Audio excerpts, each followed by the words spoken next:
La vision présidentielle de la revanche du sol sur le sous-sol se déploie progressivement dans les provinces. En mission officielle dans le Haut-Katanga, le directeur des cabinets du ministre national de l'Agriculture et de la Sécurité alimentaire a réuni ce vendredi 21 février à Lubumbashi les opérateurs agricoles autour des priorités stratégiques du gouvernement. Organisée dans la salle Monseigneur Richard Muziriwa de la Maison Aroupé, cette rencontre s'inscrit dans la dynamique impulsée par le chef de l'État Félix Tshisekedi Tshilombo lors des États généraux de l'agriculture. L'objectif affiché est clair, réduire la dépendance alimentaire de la République démocratique du Congo vis-à-vis de pays voisins et repositionner l'agriculture comme pilier central de l'économie nationale. Sur le plan politique, cette mission traduit la volonté du ministre Moïndou Zangi Butondo d'assurer un suivi de proximité des orientations gouvernementales et de renforcer la coordination entre l'administration centrale et les acteurs de terrain.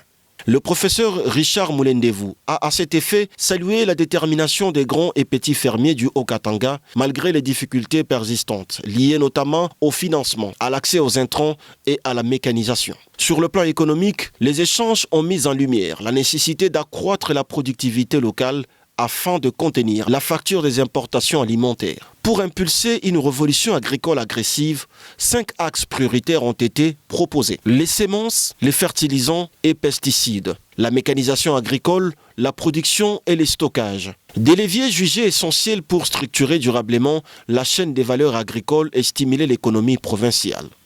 L'enjeu est également social. Dans un contexte où l'accès à une alimentation suffisante et abordable demeure un défi pour de nombreux ménages, le renforcement de la production locale apparaît comme un impératif. En soutenant les opérateurs agricoles, le ministère entend contribuer à la création d'emplois, à la stabilisation de prix sur le marché et à l'amélioration des conditions de vie de population. À l'issue de cette mission, le directeur des cabinets s'est félicité à l'engagement manifesté par les opérateurs agricoles et a promis de revenir prochainement pour évaluer les avancées réalisées. Ce que le Katanga, c'est un grand grenier agricole et que si nous voulons vraiment réaliser cette revanche du sol sur le sous-sol, nous devons appuyer les fermiers katangais. Comme délégation à rencontrer les grands fermiers, les coopératives agricoles pour insister sur leur rôle dans la mise en œuvre de la stratégie de mise en œuvre de la revanche du sol sur le sous-sol. Parce que ce soit sur les semences, les intrants, les fertilisants, la production, le stockage, la commercialisation, etc., c'est ce qui sont au cœur de ce montage.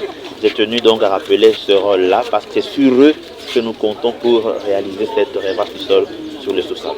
Au croisement des impératifs politiques, économiques et sociaux, le défi reste désormais celui de la concrétisation. Transformer les orientations stratégiques en résultats mesurables, capables de renforcer la souveraineté alimentaire, dynamiser l'économie locale et répondre durablement aux attentes de population du Haut-Katanga. Nous devrions faire un état des lieux